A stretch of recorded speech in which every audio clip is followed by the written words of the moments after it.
There are a lot of harsh truths that you need to know. So there's always a saying that everything that has the good side will surely have a bad side. So likewise, studying in the UK. So if you're currently planning to study in the UK, aside all of these things we see on social media, oh, I just traveled, there are a lot of disadvantages, there are a lot of days that we cry, there are a lot of days that we're happy, there are a lot of advantages that we get, and there are a lot of disadvantages that we have as well. So in this video, I'm going to be highlighting everything that you need to know about the pros and the cons.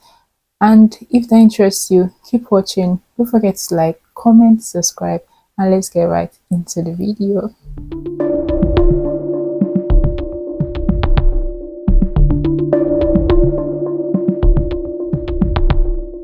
Hi, if you're new here, my name is Dami. I'm an international student here in the UK, and I talk about the UK student life. I document my journey and everything in between. And if you're a returning subscriber, you already know we do it. I love you guys. Thank you for coming back. Please don't forget to like, comment, subscribe if you've not, and of course share this video with somebody that might need it. So what do we talk about first? There are a lot of advantages of studying in the UK, and of course there are a lot of disadvantages as well. So this video, I don't want it to be too long, so I think I'm going to split it into parts. I'm going to talk about the pros in one and then the cons in the other. So which one should we talk about first? I think we should talk about the cons, because oh boy, gosh, there are a lot of cons that has to do with studying in the UK, and some people don't know these things. They just feel like, oh, it's so juicy, it's so interesting. People are talking about it. This is where people are moving to. Let me go and study. Let me go and do this. And one thing I'm going to say is, if you do not really have interest, like if you do not really have interest in studying, you just want to go for Japa's sake. I'll say you should listen to this video very well, because there are a lot of things that you might not know, that you might just think, oh, I'm moving abroad to get a new life, or reverse might be the case. And this is not to scare anybody. If you know me very well, I'm a very positive person. I don't come online to say like negative things or to put negativity out there. If you watch my previous videos, like I had the same feeling when I was moving to the UK. Like my OG subscribers will understand. Like when I got my visa, I was so scared. I was like, God, this country that a lot of people have different takes about. Why am I going there? And I got my visa and I was scared. In fact, I almost said I wasn't coming anymore. But the thing is, you're surely going to find your way. So, and this is one of the reasons why I do videos like this, so that you can actually know how to navigate your way. You can have heads up, you can know what to do and what not to do.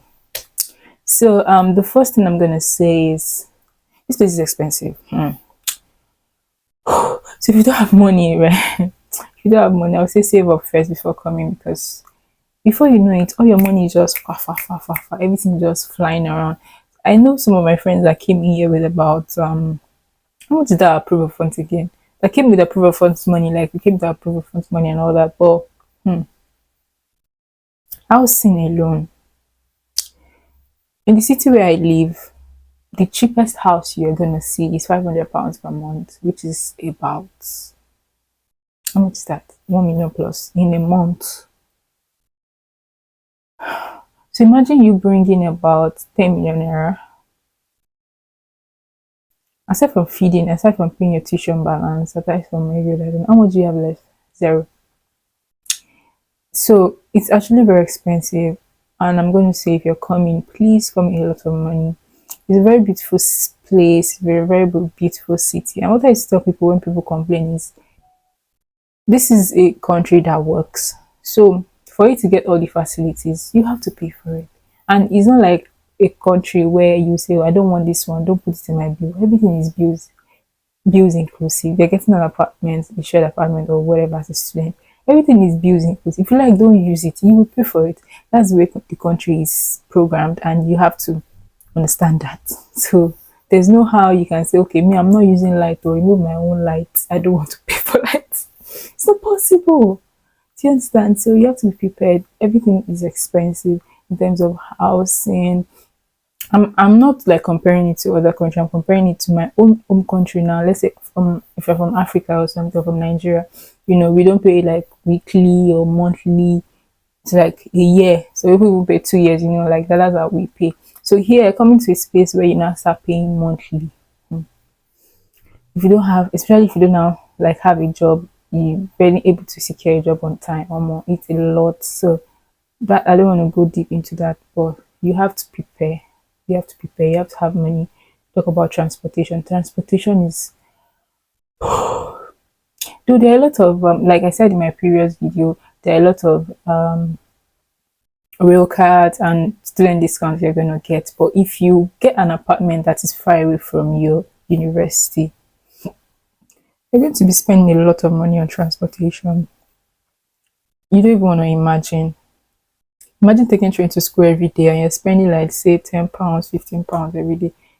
In a week and you're going to school let's say 4 times. Calculate that. Let's calculate that in a month. How much is remaining? How much are you earning as a student? So being a student here, it takes a lot. So the second thing I'm going to say is the fact that you have restricted hours to work. Oh god damn it. You're going to think, okay, when we were like in Nigeria, we used to think, okay, I'll be able to work no matter how little. The money is small because you have limited amount of hours to work. You to calculate it. You have 20 hours, and eventually you might not even see that complete 20 hours in one place because most people will be like, oh, we don't take students because you have to go to school. We want somebody that will be available for us whenever we need. So you might not even see like somebody that will give you the full 20 hours. You might see maybe 7 hours somewhere.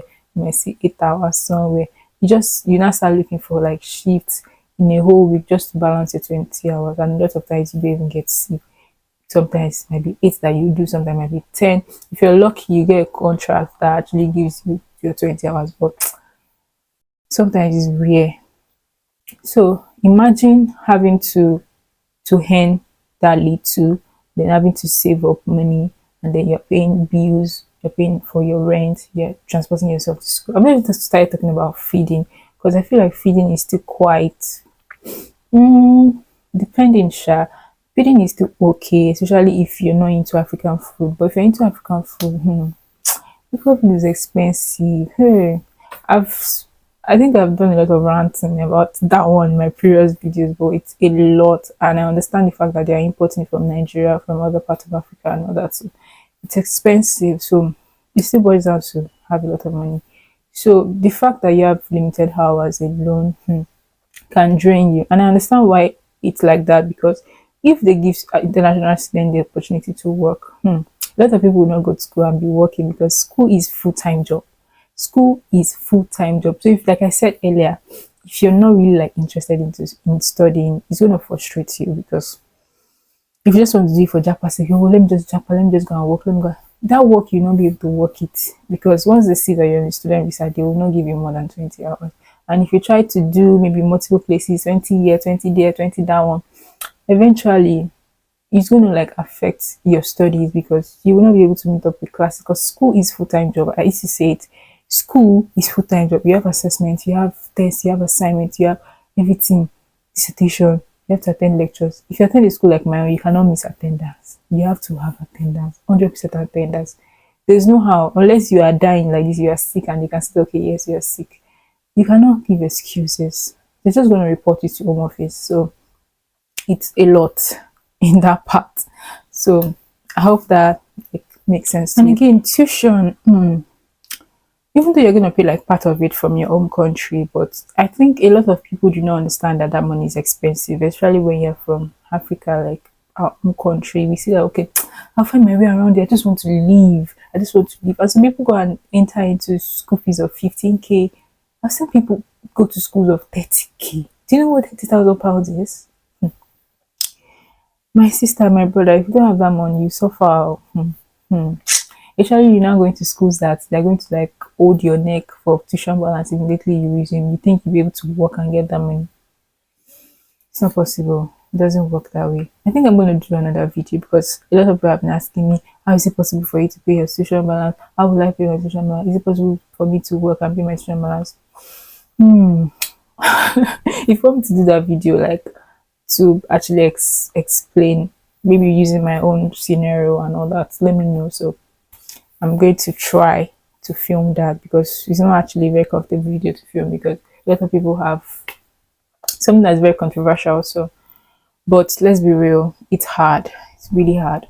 So you have to think about it. And the only way, I think I'm not going to like provide I'm not going to like talk about a problem without providing solution because you realize that everything I've been saying, I've been providing solutions. It's expensive, come with money. You cannot work more than 20 hours, come with money. And again, it's expensive. Look for cheap schools. That's solution, right? But those are the cons. Those are part of the cons because if you're studying in your home country, you would not be paying something as high as that. You understand? But of course, compared to the value of what you're going to be getting, maybe equivalent. Let's talk about another thing. The competitive job market. Oh my god. Because what's the essence of studying without eventually getting a job? And that thing baffles me a lot because there are a lot of people that they've put in a lot of work to study well, like to graduate well.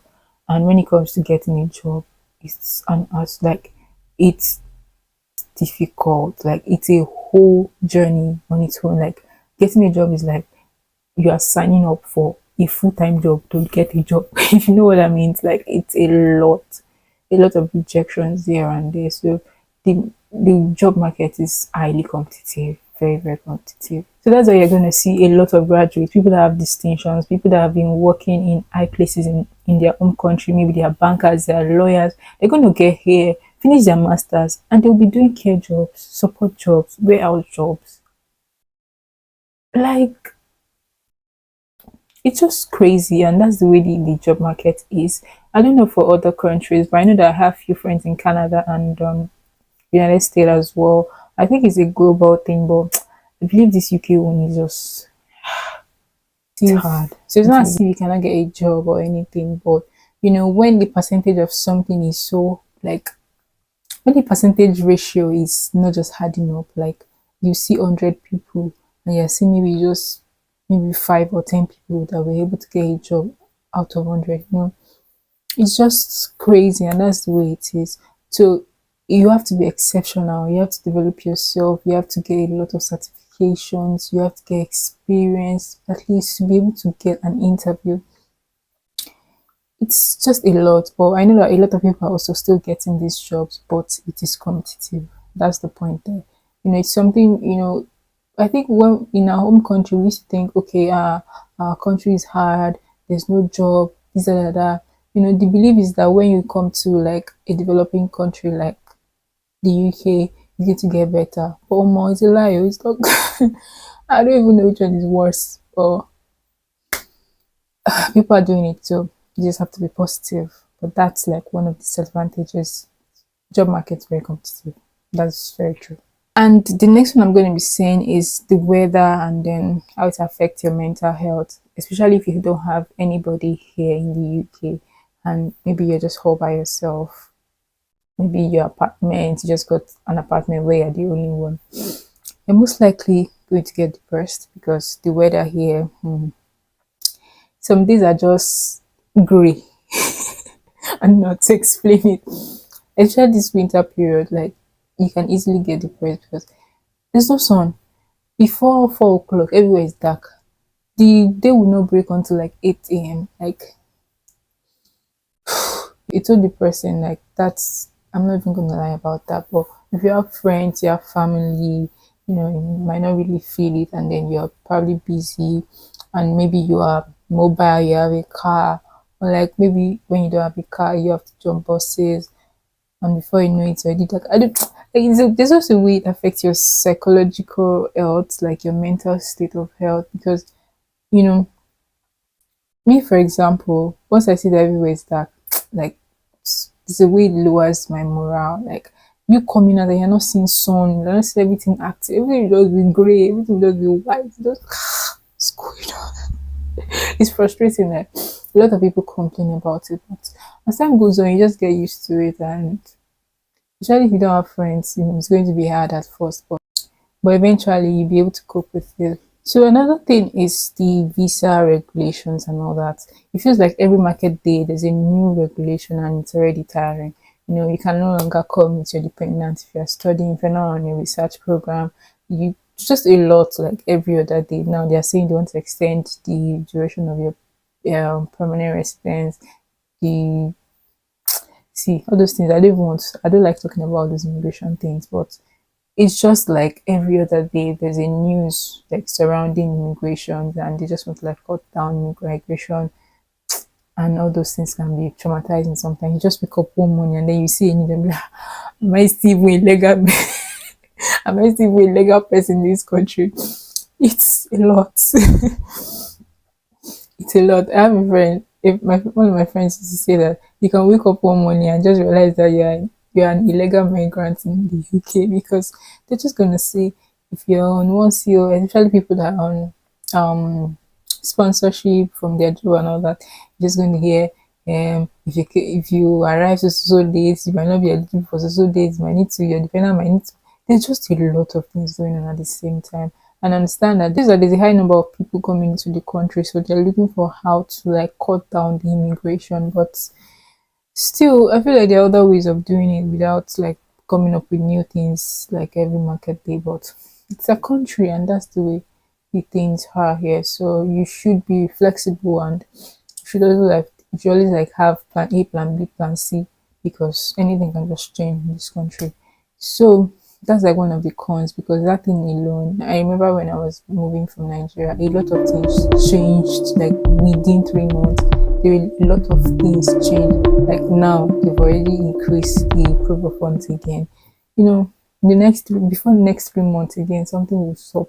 They're just looking for ways to like cut down migration, which is okay. But it's like one of the disadvantages, especially when you're planning things out and then boom, surprises. It is what it is. And then cultural shocks. I think I've done a video about cultural shocks earlier, but cultural shocks are everywhere. But in the UK, you feel like you understand English, but when you come here, you hear some accent and you be like, is this still English? Oh my god. I don't think cultural shock is really that serious here in the UK, because it's an English speaking country. Unlike maybe when you go to Poland, France, all those countries, they don't really speak English. It might be difficult for you to like navigate your ways. But there's still a lot of cultural shocks here. There's still a lot of things that you see people doing. You like then I think I was scrolling through TikTok on when was that? I think 2 days ago, and somebody was saying how that she got into trouble for saying a certain word that she didn't know that it was just like a normal word that we use in Nigeria. Just like she wanted to get medication, and then she got to the pharmacy and she was shouting, I want to get drug. I've gotten the drug, and she was talking on the phone, she was telling her friends, maybe her husband or something, that she has gotten the drug. And people around her called the police that this lady has, they thought it was like harmful substance and all that. And she was saying it's medication. Like they didn't like she didn't know that she was supposed to say medication. So when they started searching her, they saw that she didn't have any like all those harmful things, like it was just medications. So sometimes you say sorry, you might get into trouble because they feel like you did something really bad for you to be saying sorry. And we can just say, oh, sorry, good morning. We can just say sorry, welcome. There are a lot of things, but as time goes on, you'll be able to learn and know what to say and what not to say, especially at work, because a lot of people get into trouble just doing what they don't know that it's not right here. So that's basically, I think that's like most of the things I can remember. So I don't want this video to be too long, so I'm going to be doing another part that talks about the cons, like the positive sides. What do you tend to gain? What are the advantages of being in the UK? What do you get as an international student? How does it change you? What can you actually gain for investing your money to come into this country? And in every positive thing that we can actually see in the country. So if you're interested in seeing that, please drop a comment below so I can know if you guys really want it, because filming this video takes a lot really. So you guys, please don't forget to like, comment, subscribe, and if you have any question or you have any contribution or anything that you want to ask, or you want to seek opinion, or you want to add to what I've said, you can of course drop it in the comments below. Please don't forget to like, comment, subscribe, share, and I'm gonna see you in my next video. Bye guys.